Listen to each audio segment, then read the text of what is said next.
નમસ્કાર વિદ્યાર્થી મિત્રો, આપ સર્વે વિદ્યાર્થી મિત્રોનું સહૃદય હાર્દિક સ્વાગત છે આપણી મનપસંદ યુટ્યુબ ચેનલ બેસ્ટ ઇન એજ્યુકેશનની અંદર મિત્રો. તો મિત્રો, આજે આપણે ધોરણ 9 વિષય વિજ્ઞાન ચેપ્ટર નંબર 10 કાર્ય અને ઉર્જા સ્વાધ્યાય પોથીનું સંપૂર્ણ સોલ્યુશન કરવા જઈ રહ્યા છીએ. તો વિદ્યાર્થી મિત્રો, વિડીયો તમારે સ્કીપ કર્યા વગર છેલ્લે સુધી પૂરેપૂરો જોવાનો છે. પસંદ આવે તો એક લાઈક પણ કરવાની છે. તો પ્રશ્ન નંબર 1 છે, કાર્ય થવા માટે શું જરૂરી છે? તો કાર્ય થવા માટે બળ લાગવું જરૂરી છે. સ્થાનાંતર થવું જરૂરી નથી, થાય ખરે ન પણ થાય. બળની દિશામાં સ્થાનાંતર થવું ખૂબ જરૂરી છે. દિશામાં થવું જરૂરી છે બાળકો, બરાબર છે. એટલે ઓપ્શન નંબર ડી તમારો સાચો રહેશે. પ્રશ્ન નંબર 2 છે મિત્રો, 60 કિલો દળ ધરાવતા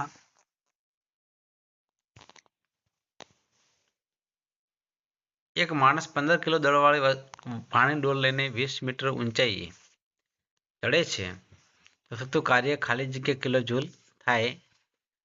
તો મિત્રો જી બરાબર 9.8 મીટર પ્રતિ સેકન્ડ છે. ઓપ્શન નંબર એ છે 20 થશે. શું થશે બાળકો? 20 થશે. સોરી, 15 આવશે.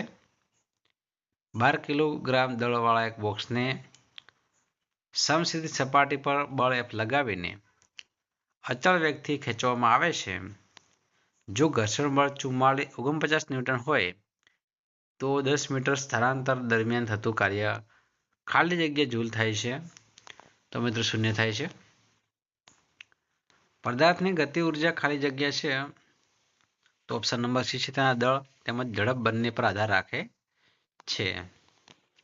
પ્રશ્ન નંબર 5 છે કે 100 ગ્રામ દળવાળો પદાર્થ 1 મીટર પ્રતિ સેકન્ડ જેટલી ઝડપે ગતિ કરે છે તેની ગતિ ઉર્જા કેટલા જૂલ હશે? તો 0.05 જૂલ હશે.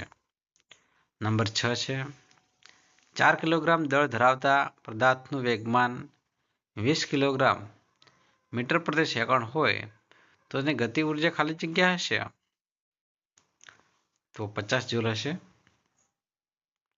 પ્રશ્ન નંબર 7 છે, 2 કિલોગ્રામ દળના પદાર્થને 3 મીટર પ્રતિ સેકન્ડના વેગથી શિરોલંબ ઉધ્વ દિશામાં ફેંકવામાં આવે છે. આ પદાર્થની મહત્તમ સ્થિતિ ઉર્જા કેટલી હશે? તો 9 જૂલ હશે. કેટલી છે? 9 જૂલ.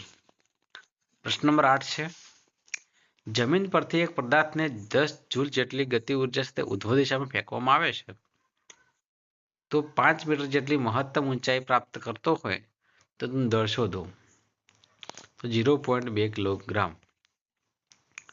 પ્રશ્ન નંબર 9 છે મિત્રો, સ્પ્રિંગને દબાવતા તેની સ્થિતિ ઉર્જા ખાલી જગ્યા થાય છે તો વધે છે. પ્રશ્ન નંબર 10 છે, બે પદાર્થના દળ અનુક્રમે 1 કિલોગ્રામ અને 4 કિલોગ્રામ છે. જો તેમની ગતિ ઉર્જા 2:1 પ્રમાણમાં હોય તો તેમની ઝડપનો ગુણોત્તર ખાલી જગ્યા છે તો 2:2:1 2 વર્ગમૂળ 2:1 થશે. પ્રશ્ન નંબર 11 ની અંદર મિત્રો 20 મીટર જવાબ આવશે. પ્રશ્ન નંબર 12 ની અંદર મિત્રો 5, ઓપ્શન નંબર એ 5 આવશે. પ્રશ્ન નંબર 13 છે, પરીક્ષા માટે ખૂબ જ ઇમ્પોર્ટન્ટ છે કે KWH બરાબર ખાલી જગ્યા જૂલ થશે તો 3.10 જૂલ થશે. ત્યારબાદ મિત્રો ખરા ખોટા છે. શ્વેતા પરીક્ષાની તૈયારી કરી રહી છે. તે સખત મહેનત કરી હોવા છતાં વધુ કાર્ય કરતી નથી. વિધાન કેવું છે? સાચું છે. પદાર્થ દ્વારા કાર્ય કરવામાં આવે તો ઉર્જામાં ઘટાડો થાય છે. વિધાન સાચું છે. પદાર્થની સ્થિતિ ઉર્જા એ સાપેક્ષ ખાલી જગ્યા છે. વિધાન સાચું છે. પ્રશ્ન નંબર 17 છે, પાવર બરાબર કાર્ય ગુણ્યા કાર્ય કરવા લાગતો સમય. વિધાન કેવું છે? ખોટું છે. ખાલી જગ્યાઓ છે મિત્રો, તો 18મા નંબરની ખાલી જગ્યા છે 0 જવાબ આવશે. 19 નંબરની અંદર 400 આવશે મિત્રો. 40 × 10 એટલે 400 થશે. 20મા નંબરમાં ચંદ્ર પરનો ગુરુત્વ પ્રવેગ એ પૃથ્વી પરના ગુરુત્વ પ્રવેગ કરતા છઠ્ઠા ભાગનો છે. એક વ્યક્તિ પૃથ્વીની સપાટી પર 2 મીટર ઊંચો કૂદકો લગાવી શકે છે તો ચંદ્રની સપાટી પર ખાલી જગ્યા મીટર ઊંચું કૂદકો લગાવી શકે? તો 12 આવશે. 21 નંબરની 400 આવશે મિત્રો. પ્રશ્ન નંબર 22 છે. જ્યારે કોઈ પદાર્થ પર લગાડેલું બળ તેના સ્થાનાંતરની દિશામાં હોય તો તે કાર્ય લખો. તો કરેલું કાર્ય W બરાબર અચળ બળ F ગુણ્યા સ્થાનાંતર S. 1 જૂલ કાર્યની વ્યાખ્યાયિત કરો. તો પદાર્થ પર લાગતા 1 ન્યૂટન બળને લીધે પદાર્થનું સ્થાનાંતર બળની દિશામાં 1 મીટર જેટલું થાય છે. 21 નંબરનો જવાબ મિત્રો આવશે 21 જૂલ. પ્રશ્ન નંબર 25 છે. પદાર્થની ગતિ ઉર્જા એટલે શું? પદાર્થ પોતાની ગતિને કારણે કાર્ય કરવાની જે ક્ષમતા ધરાવે છે એને મિત્રો ગતિ ઉર્જા કહેવાય છે. પદાર્થની ગતિ ઉર્જા સૂત્ર લખો. તો m દળ ધરાવતા તથા v જેટલા સમાન વેગથી ગતિ કરતા પદાર્થની ગતિ ઉર્જા ek બરાબર 1/2 mv². પ્રશ્ન નંબર 27 છે. પાવર એટલે શું? એકમ સમયમાં થતા કાર્યને અથવા એકમ સમયમાં રૂપાંતરિત થતી ઉર્જાને શું કહેવાય? પાવર કહેવામાં આવે છે. પ્રશ્ન નંબર 28 છે. 1 વોટ પાવરને વ્યાખ્યાયિત કરો. જો કોઈ એજન્ટ 1 જૂલ પ્રતિ સેકન્ડના ઘરથી કાર્ય કરે તો તેનો પાવર 1 વોટ કહેવાય છે. એક બલ્બ 1000 જૂલ વિદ્યુત ઉર્જા 10 સેકન્ડમાં વાપરે છે તેનો પાવર કેટલો હશે? તો કેટલો હશે? 100 વોલ્ટ હશે. 10 કિલો જૂલ દળ ધરાવતો પદાર્થ પૃથ્વી સપાટીથી ઊંચાઈએ હોય તો સ્થિતિ ઉર્જા 200 જૂલ હોય છે. તો 588 જૂલ. પૃથ્વી પર મુક્ત પતંગ કરતા પદાર્થની કુલ ગતિ ઉર્જા વધતી જાય છે. ગતિ ઉર્જા વધે છે.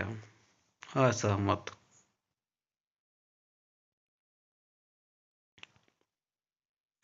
તો વિદ્યાર્થી મિત્રો દાખલાઓના જવાબ મિત્રો અહીંયા આપેલા છે. તમારે મિત્રો અચૂક જોઈ લેવાના છે. બરાબર છે. અહીંયા ખરા ખોટા જોડકા પણ આપેલા છે. 1 kW બરાબર મિત્રો આવશે 10 ઘન જૂલ પ્રતિ સેકન્ડ આવશે.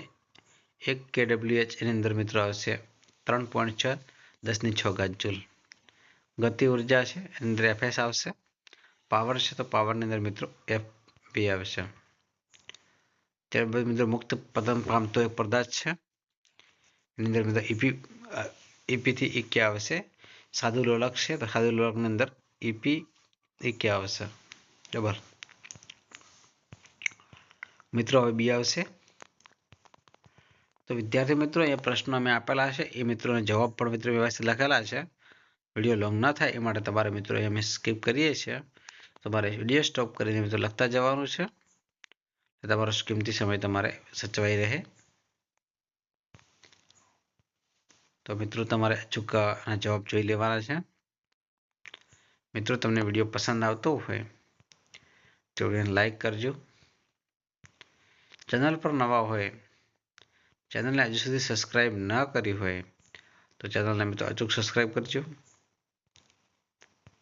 બાજુમાં આપેલા બેલ આઇકનને પણ પ્રેસ કરજો જેથી કરીને આવનારા વિડીયો નોટિફિકેશન આપ સૌ મિત્રો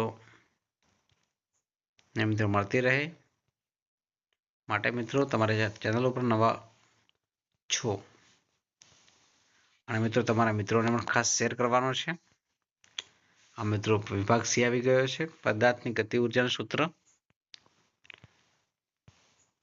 તો FW બરાબર MAS આવશે. પ્રશ્ન નંબર 2 નંબર 3 છે મિત્રો.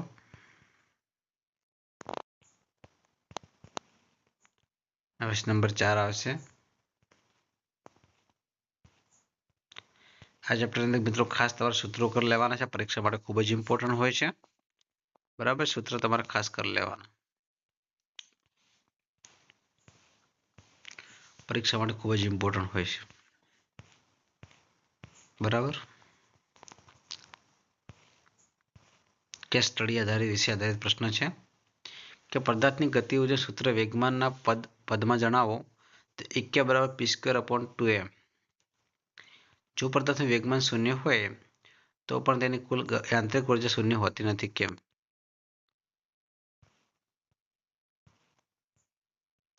મિત્રો અચૂક તમારે કરી લેવાનું છે. વિભાગ ડી આવશે. તો વિભાગ ડી ની અંદર વિડીયો તમારે સ્ટોપ કરી અથવા સ્ક્રીનશોટ લઈ લેવાનો છે. પછી મિત્રો લખી દેવાનું છે. બરાબર. કેસ સ્ટડીમાં ફકરો તમારે વાંચી લેવાનો છે અને બંને જવાબ આપવાના હોય છે. બહુ ઇઝીલી તમે લખી શકો છો પ્રશ્ન. તો મિત્રો ફરી મળીશું નેક્સ્ટ વિડીયોમાં. ત્યાં સુધી આવજો. જય હિન્દ, જય ભારત, જય માતાજી.